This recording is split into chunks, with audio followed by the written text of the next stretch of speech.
What's going on today, guys? All right, so I want to talk to you a little bit about putting your plant on a moss pole that doesn't necessarily need to be repotted. Okay, I'm gonna say it one more time a little bit better.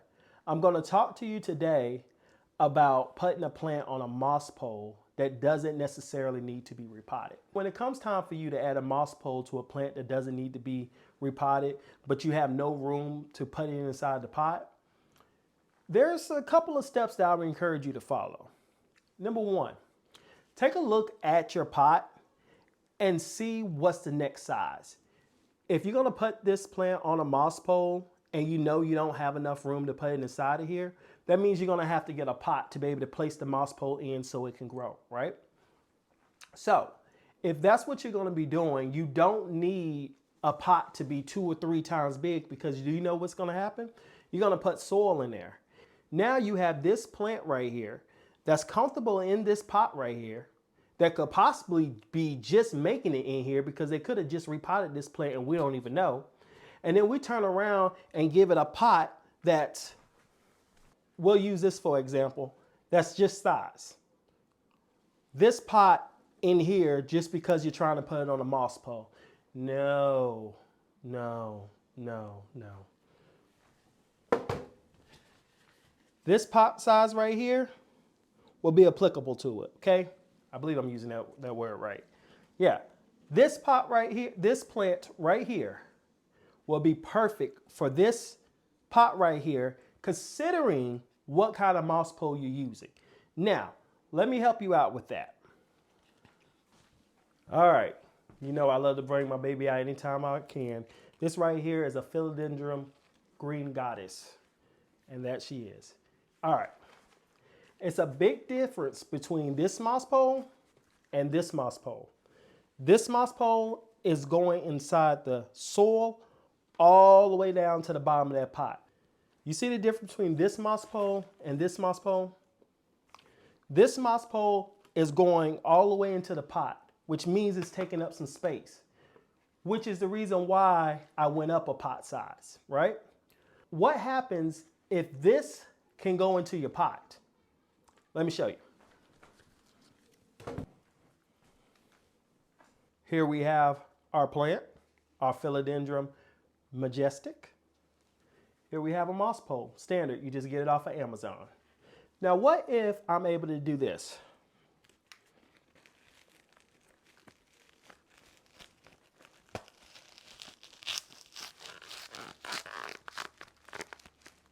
And I call this green Velcro plant.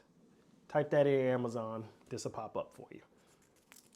And we're gonna take this. You should measure your pole so you know exactly how wide it is. For example, you should measure to try to see how wide your pole is so you don't have no absurd amount. That's a good cut. I've done a lot of these guys.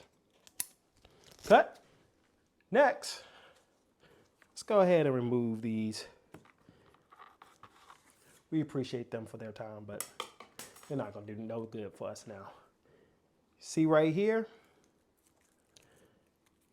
Back here is where I do see a node at, but it's in the front, and I'm not turning this whole plant around because clearly you can see that this is the direction that this plant is growing. Remember, work with your plant, don't work against. Now, I know sometimes you really gotta do some twisting and pulling to get some good rotating and stuff, but if you don't have to, don't mess with how they're growing. Because, I mean, how would you feel if somebody messed with you? You know what I mean? So, clearly, right here would be a good little pace, right? Don't you think? I think the plant's gonna look really good. So let's tie. Come behind here. You have a soft part and you have a hard part.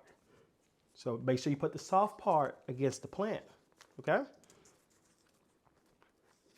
You wanna make sure that you get it as tight as you possibly can without breaking or damaging the stem. We mainly just wanna make sure that this plant's gonna be able to hold up on it, right? And here we go. Now, I moved mine right here because I plan on adding some graphing tape. Graphing tape is this right here. You type in graphing tape, and what you do is you put this around when you put your plant on a moss pole, you put this around where the aerial roots are at. Now, you can take a little bit of moss and put it, let's just say like our area root is right here in the front, I could take a little bit of moss and put it right here and tape it around and keep that moss moist. The area roots will start growing inside of there and you have your whole root system. So when it comes time for you to get ready to propagate your plant, you could just take your scissors and cut, and it already has its root system. And all you would do is clean around the root system with some room temperature water, clean around it, put it right in the soil. Boom, you're good to go. I do see another leaf right here that's going to start to kick off and could start veering. Once that happens, I'm hoping that I can get this plant a little straight enough. It's not quite ready yet. Still going over here if I do that. But to be able to kind of turn this, to get it kind of up like this. I feel a lot of stress on it, so I'm not going to mess with it right now. But if I can get it like that and get it to start climbing up, that's when we're going to be in the money. These right here do extend. You can use extensions on them. You would just peel this part up right here, pick up this green part and stick another pole inside of there and zip tie it together, I believe. I believe that's what the video said. I've never had a plant make it up to the second one, but I knew when I bought it, I wanted it to be called stackables. So that's what it's called, a stackable moss pole. You know, you say stackable moss pole for any type you want to go with, and it should allow you to be able just to keep building as high as you want to. There are many different moss poles out here. You're not going to know what's for you until you give it a try. I know I have like 3 or 4 different variations of moss poles, koi poles, whatever kind of poles. And we'll do a video in which we'll go over that, and I'll recommend what's my favorite and the reason why. But for now, hopefully you was able to learn a little bit. That's the goal all the time. If you have a question, if you have a comment, make sure you leave it down at the bottom. And as always, when you're growing with Sean, there's always something to learn.